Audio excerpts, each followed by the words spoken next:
सबको जय मसीह की। मैं जतिन बब्बर और आप देख रहे हैं मसीह परिवार चैनल। तो जैसे कि आप सब जानते हैं कि हम अपने चैनल पे, मसीह परिवार चैनल पे अलग अलग पास्टर्स की वीडियो को अपलोड करते हैं। अगर आप भी अपनी वीडियोस को, अपनी मिनिस्ट्री की वीडियोस को, अपनी टेस्टिमनीज को हमारे चैनल मसीह परिवार चैनल पे अपलोड करवाना चाहते हैं तो आप हमारे नंबर पे कांटेक्ट कर सकते हैं 9041690174।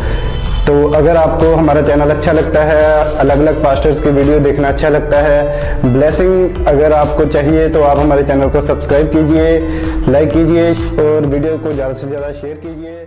सबको तो मैटर ये करता है कि आप वचन को कितनी अच्छी तरह से समझते हैं और उसको कैसे लेते हैं अपनी लाइफ में। क्योंकि मोस्टली लोगों के लिए बाइबल एक रिलीजियस पुस्तक है जिसे वो पढ़ेंगे किस चीज के लिए। आधा घंटा पढ़ना है, 2.5 घंटे पूरे करने हैं। आप रॉन्ग दिशा में जा रहे हो। आपको बाइबल खोलनी है अपना आप जानने और समझने के लिए और परमेश्वर को समझने के लिए।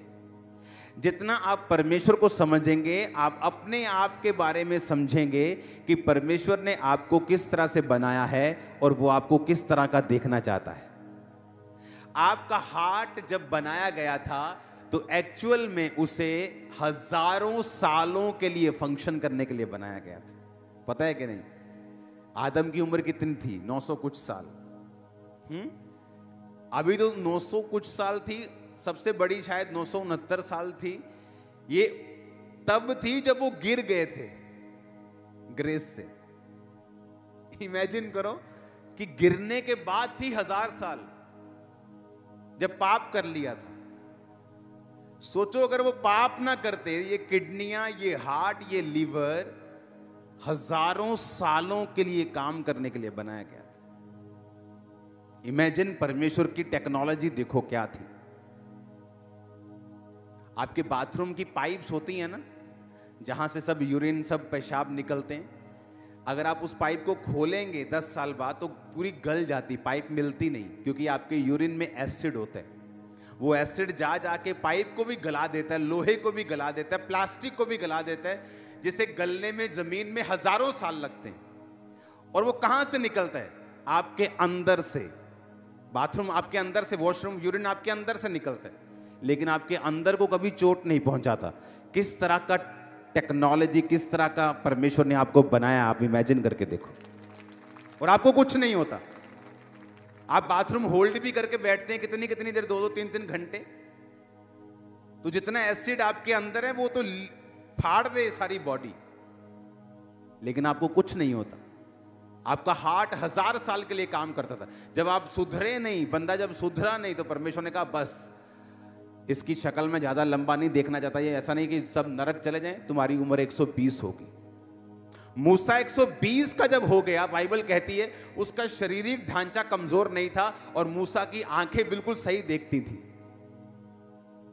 आप वंडरफुली, फियरफुली बनाए गए हैं। आप जबरदस्त क्रिएशन हैं परमेश्वर की। आप बूढ़े हों, आप जवान हों, कोई भी हों, जब आप बाइबल को पढ़ना स्टार्ट करेंगे और समझना स्टार्ट करेंगे, आप अपनी लाइफ में जीतना शुरू कर देंगे। वो फाइनेंशियल इशू हो, वो फिजिकल हो, वो मैरिटल हो, वो सेवकाई हो, वो कोई भी हिस्सा हो जिसके लिए आप बुलाए गए हो, आप एग्जैक्टली अगर आपको समझ आ गया कि प्रभु का ओपिनियन क्या है, परमेश्वर क्या सोचता है और शैतान क्या है और शरीर की आवाज क्या है। कितना इंपॉर्टेंट है बाइबल के साथ रोज समय बिताना। कितना बड़ा नुकसान आप अपना खुद कर रहे हो बाइबल ना पढ़ के। जब मैं अपने प्रेयर रूम में होता हूं और अगर मैंने बाइबल नहीं पढ़ी प्रार्थना के दौरान, मुझे कंप्लीट फील नहीं होता। मुझे जितने गहरे भेद आज तक परमेश्वर ने दिए हैं, वो अपने alone time with God, just परमेश्वर को समझने के लिए खुद अपने लिए बाइबल पढ़ता हूं जब मैं, तब परमेश्वर ने दिए।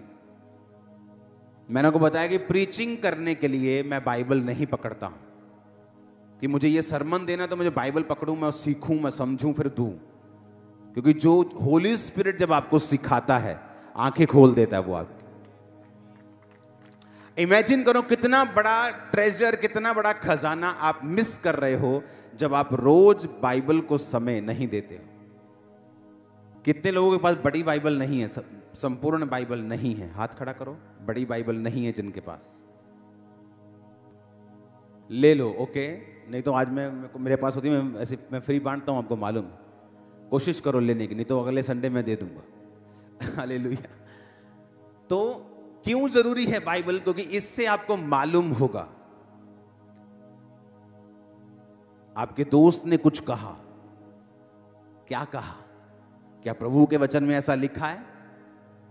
जब आप सीख जाएंगे परमेश्वर के वचन में क्या लिखा है, आप जीतना सीख जाएंगे, आप अधिक कुशल से रहेंगे, आपकी आयु बढ़ेगी, वो आपके सीधे रास्तों को निकालेगा।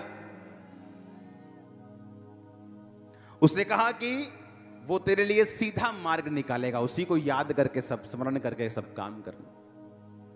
आज लोगों की प्रॉब्लम यह है कि 40 के हो गए, 50 के हो गए, अभी तक सीधा मार्ग नहीं मिला, अभी तक सेटिंग ढूंढ रहे हैं, सेटिंग। अगर 30 साल के होने पर भी आप सेटिंग ढूंढ रहे हैं तो भाई साहब प्लीज अपनी सेटिंग कर लीजिए, प्रभु के सामने रोइए, बैठिए, गिड़गिड़ाइए और सेटिंग कीजिए। आप मेरी बात समझ रहे कि नहीं? उसने कहा उसको याद करके सब काम करना, वो तेरे लिए सीधा मार्ग निकालेगा, तुझे बताएगा तुझे अपने लाइफ में क्या करना है, मैरिज में क्या करना है, अपने फाइनेंस में क्या करना है। तेरे लिए सीधा रास्ता वो निकाल के देगा जब तू उसको याद करके सब काम करेगा। उसको याद करने का मतलब वचन को याद करना, कि वचन दिमाग में होना चाहिए, दिल में होना चाहिए कि ये वचन में लिखा है कि नहीं लिखा, मैं यहां जाऊं कि ना जाऊं, अब मैं प्रेयर करूं, ये काम मैं कर सकता हूं कि नहीं कर सकता हूं। आप दुनिया को नाराज नहीं करना चाहते, आप उनके सारे त्योहारों को भी मानना चाहते हो और जीसस को भी खुश करना चाहते हो। ऐसा पॉसिबल नहीं, एक जना खुश होगा, या उनको कर लो या जीसस को कर लो, दैट्स इट। और जीसस के हाथ में वो लाइफ है जैसे दुनिया का कोई अमीर बंदा भी आपको नहीं दे सकता। वो लाइफ उसके हाथ में है, आप लोगों के लिए, आपके बच्चों के लिए, आपके जनरेशंस के लिए वो सोचता है, वो आपके लिए अकेला नहीं सोच रहा। इसलिए वो शिक्षाएं भूल जाओ जो आपने सीखी हैं मसीह में आने से पहले, अनलर्न कर दो, उसे निकाल दो और अपने दिमाग को रिन्यू करो। रोमियो का वचन कहता है कि अपने मन को, अपनी स्पिरिट को रिन्यू करना है। जैसे स्पिरिट तुम्हारी बपतिस्मा लेने के बाद नहीं हुई, अब अपने मन को ट्रांसफॉर्म करना है, अपने दिमाग को ट्रांसफॉर्म करना है, वचन के अनुसार उसको चलाना सिखाना है। उसमें फायदा किसका होगा? आपका। खरबों का खजाना है आपके हाथ में बाइबल, उसे खोलो, पढ़ो, समझो, खुदा बात करेगा आपसे। दिमाग हिल जाएगा जिस दिन वो बात करेगा, बोलेगा या परमेश्वर तू सचमुच जीवित परमेश्वर है, मैं कहां फंसा हुआ था, तू मुझे कहां लेके जाना चाहता था।